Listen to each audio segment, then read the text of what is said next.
ओम श्री गणेशाय नमः। ओम श्री गणेशाय नमः। ओम श्री गणेशाय नमः। ओम नमः शिवाय। ओम नमः शिवाय। ओम नमः शिवाय। सभी भक्तजनों को मेरा प्रणाम। साथियों, कथा प्रारंभ करते हैं।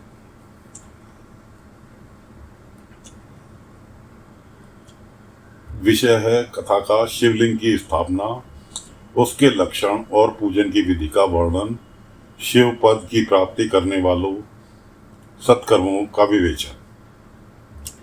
ऋषियों ने पूछा, सूत जी, शिवलिंग की स्थापना कैसे करनी चाहिए, उसका लक्षण क्या है तथा उसकी पूजा कैसे करनी चाहिए, किस देश काल में करनी चाहिए और किस द्रव्य के द्वारा उसका निर्माण होना चाहिए।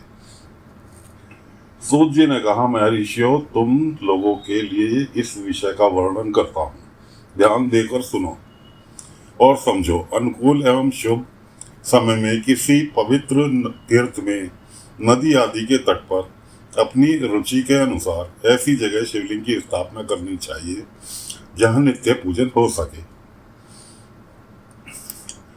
पार्थिव द्रव्य से अपनी रुचि अनुसार कल्पोक्त लक्षणों से युक्त शिवलिंग का निर्माण करके उसकी पूजा करने से उपासक को उस पूजन का पूरा पूरा फल प्राप्त होता है। संपूर्ण शुभ लक्षणों से युक्त शिवलिंग की यदि पूजा की जाए तो वह तत्काल पूजा का फल देने वाला होता है। यदि चल प्रतिष्ठा करनी हो तो इसके लिए छोटा सा शिवलिंग अथवा विग्रह श्रेष्ठ माना जाता है, और यदि अचल प्रतिष्ठा करनी हो तो स्थूल शिवलिंग अथवा विग्रह अच्छा माना गया है। उत्तम लक्षणों से युक्त शिवलिंग की पीठ सहित स्थापना करनी चाहिए। शिवलिंग का पीठ मंडलाकार गोल, मतलब गोल शिवलिंग की स्थापना करनी चाहिए। चकोर, त्रिकोण अथवा खाट के पायों की भांति ऊपर नीचे मोटा और बीच में पतला होना चाहिए। ऐसा शिवलिंग पीठ महान फल देने वाला होता है, यानी ऊपर भी मोटा हो, नीचे भी मोटा हो, बीच में थोड़ा पतला हो।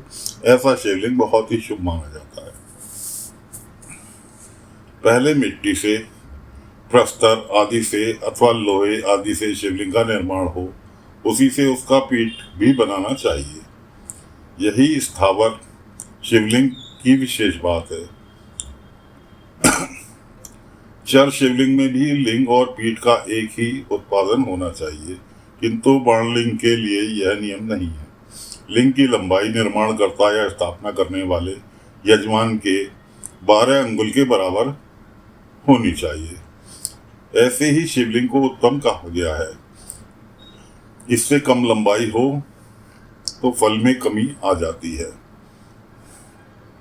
अधिक हो तो कोई दोष की बात नहीं है। चरलिंग में भी वैसा ही नियम है। उसकी लंबाई कम से कम कर्ता के 1 अंगुल के बराबर होनी चाहिए। उससे छोटा होने पर अल्प फल मिलता है। मतलब 1 उंगली के बराबर कम से कम शिवलिंग होना जरूरी है लंबाई में। बड़ा बेशक हो जाए लेकिन छोटा नहीं होना चाहिए। 1 उंगली से छोटा नहीं होना चाहिए, किंतु उससे अधिक होना दोष की बात नहीं है। यजमान को चाहिए कि वह पहले शिल्प पर शास्त्र के अनुसार एक विमान या देवालय बनाए जो देवगणों की मूर्तियों से अलंकृत हो। उसका गर्भगृह बहुत ही सुंदर सुंदर और दर्पण के समान स्वच्छ हो। उसे 9 प्रकार के रत्नों से विभूषित किया जाए। उसमें पूर्व पश्चिम दिशा में 2 मुख्य द्वार हों जहां शिवलिंग की स्थापना करनी हो। उस स्थान के गर्त में नीलम,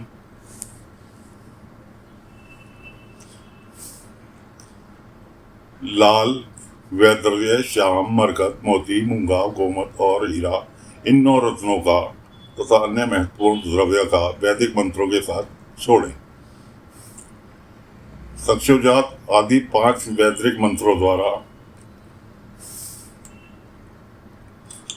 ओम सक्षोजात प्रपधामी सक्षोजाताय वे नमो नमः, भद्रे भवे भव्यतम मां भुवनेश्वराय नमः, ओम वाम देवाय नमो, ज्येष्ठाय नमः, श्रेष्ठाय नमो, रुद्राय नमो, कालाय नमः, काल विकर्ण नमो, बल विकराय नमो, बलाय नमो, प्रथमाय नमः, सर्वभूतमाय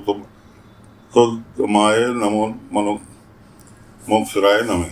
शिवलिंग का 5 स्थानों में क्रमशः पूजन करके अग्नि हविष्य के अनेक आहुतियां दें और परिवार सहित मेरी पूजा करके गुरु स्वरूप आचार्यों को धन से तथा भाई बंधुओं को मनचाही वस्तु से संतुष्ट करें।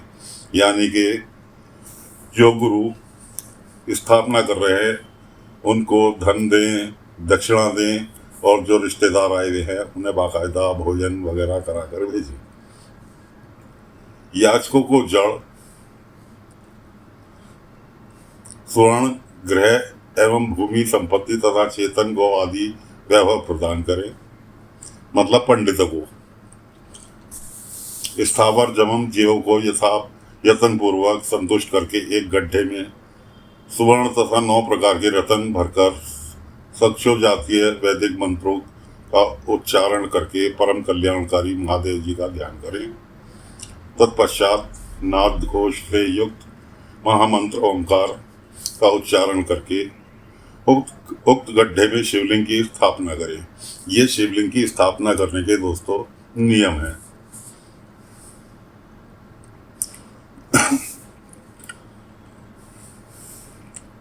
उसे पीठ से संयुक्त करें। इस प्रकार पीठ युक्त लिंग की स्थापना करके उसे नित्य जप, नित्य लेप, दीर्घ काल तक टिके रहने वाले मसाले से जोड़कर स्थिर करें। किसी भी सीमेंट से, एराड्राइड से, कैसे भी मतलब कि वो हिले ना। इसी प्रकार वहाँ परम सुंदर वेर की मूर्ति की भी स्थापना करनी चाहिए। सारांश यह है कि भूमि संस्कार आदि की सारी विधि जैसी लिंग प्रतिष्ठा के लिए कही गई हैं, स्थावर लिंग की सींचने आदि से द्वारा से सेवा करनी चाहिए और जगम लिंग को आहार एवं जल आदि देकर तृप्त करना उचित है। उन स्थावर जगम जीवों को सुख पहुंचाने में अनुरक्त होना भगवान शिव का पूजन है, ऐसा विद्वान पुरुष मानते हैं। इस तरह महालिंग की स्थापना करके विविध उपचारों द्वारा उसका पूजन करें। अपनी शक्ति के अनुसार नित्य पूजा करनी चाहिए तथा देवालय के पास ध्वजारोपण आदि करना चाहिए। झंडा होना जरूरी है।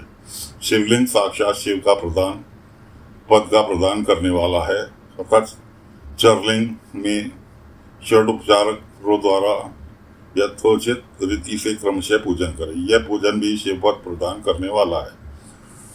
पूजन की विधि: आवाहन, आसन, अर्घ्य, पाद, पंचांग, आचमन, अभ्यंग पूर्वक स्नान, वस्त्र एवं यज्ञोपवीत, गंध, पुष्प, धूप, दीप, नववेद, तंबुल, समर्पण, नीराजन, नमस्कार और विसर्जन, ये 16 उपचार हैं। अतः अर्घ्य से लेकर नववेद तक विधिवत पूजन करें।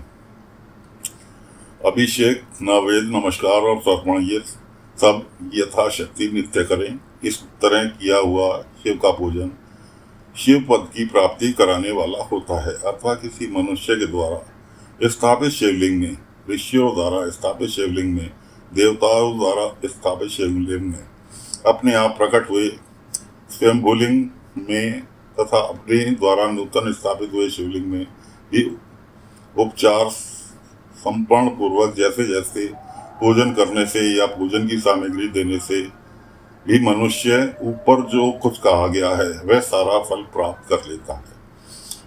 क्रमशः परिक्रमा, नमस्कार करने से भी शिवलिंग शिवपद की प्राप्ति करने वाला होता है।